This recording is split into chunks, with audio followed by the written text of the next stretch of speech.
When I fell, True Mother saved me a true experience. Japanese 40-day trainee mail.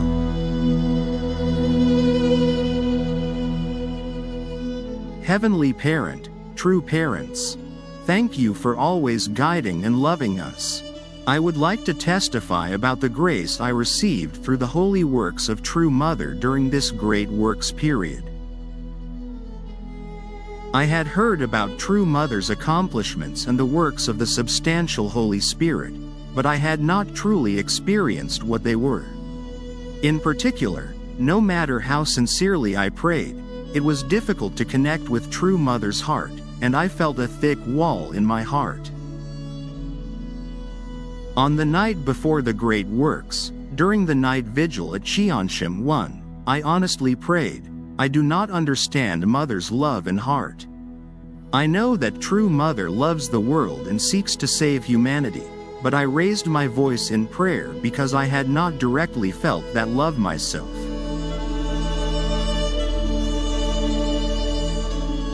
After that, as the great works began, something special happened that was different from the previous events I had attended. On the morning of the second day of the great works, as I woke up, I suddenly heard the voice of Heavenly Parent. What is your desire? My true heart answered immediately, to become your son. Then Heavenly Parent said, until now, there has been a wall in your heart, preventing me from answering your prayers. What are you afraid of? Lay down all the shadows in your heart and come into my embrace. You are my son. Having received this heartfelt message from Heavenly Parent, I dedicated myself to volunteering, cheonbong, and prayer during the great works. Throughout all the events, I felt True Mother's love, and I sensed her desire for more people to receive grace.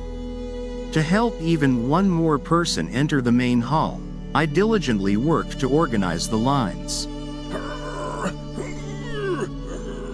However, an unusual event occurred that day during the night vigil at CheonBo. I began to feel a gradual pain in my lower right abdomen. Even while volunteering to distribute sleeping bags to the participants after the vigil, I felt the pain, and although I managed to finish, it intensified.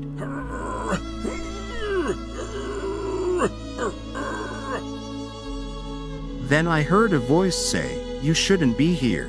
Somehow, I managed to make my way to the Japanese workshop team to seek help, but since it was outside of working hours, the door was locked.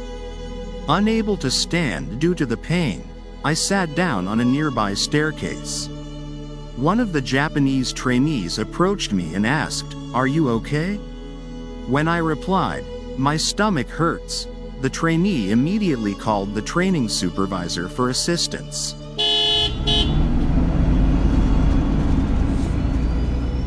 Then I was taken to the H.J. Magnolia International Medical Center.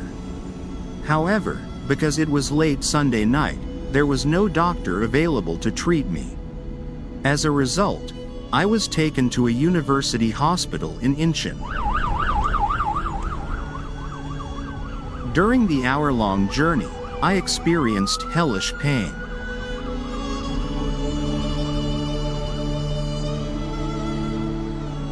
As I struggled to endure the pain, I was tensing my whole body, which made my sensations gradually fade away. At that moment, I nearly lost consciousness and desperately called to mind True Mother's face.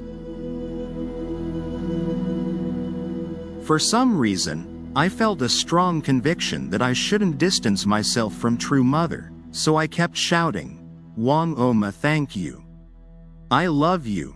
As a man, I may not fully understand, but I thought to myself that this must be what childbirth pain feels like. I then remembered how True Mother had gone through intense suffering and near-death experiences multiple times. Tears filled my eyes as I repented for my selfishness in seeking only grace without understanding that pain until now. The pain intensified until I finally fainted. However, strangely enough, I was still aware of the navigation voice, the sounds of the car, and the vibrations.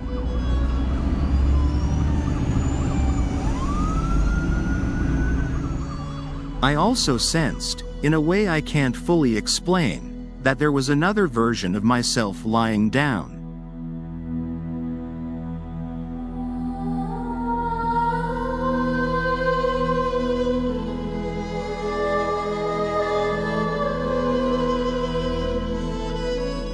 Although I was lying in the back seat, I saw True Mother sitting at my feet between the front seats.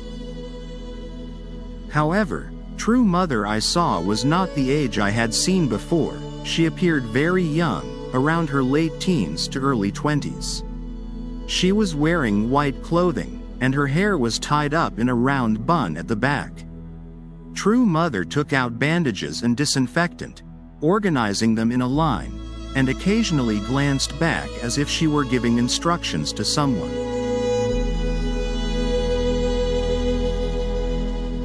I couldn't move, but another part of me was watching the scene, and even with my eyes closed, I could perceive True Mother's expressions and actions clearly.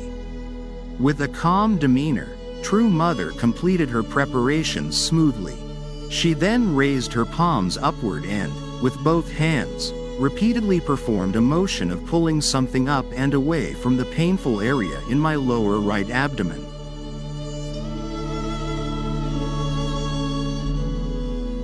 Then she placed her left hand on my abdomen and her right hand on my forehead. As my emotions surged and I felt like crying, True Mother said, "You can't cry right now. It's not good for your stomach. Don't worry, I'm here with you." The gentle touch of her hand on my forehead naturally calmed me down. I couldn't speak Korean, but I understood True Mother's words as she spoke in Korean. She said, "You've been through a lot. I'm sorry." As my consciousness faded, I responded, "I'm happy to be able to understand True Mother's struggles." True Mother then said, "You are a good son," and added, "I will never abandon you because I am your mother."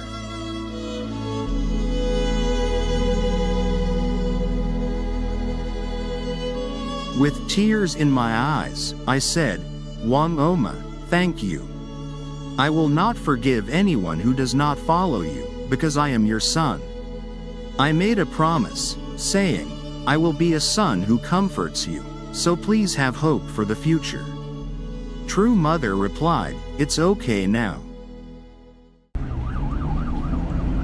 After that, I strangely felt the pain begin to fade.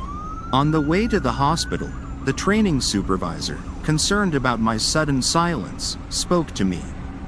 I answered in a faint voice, but spiritually, I was still in conversation with True Mother.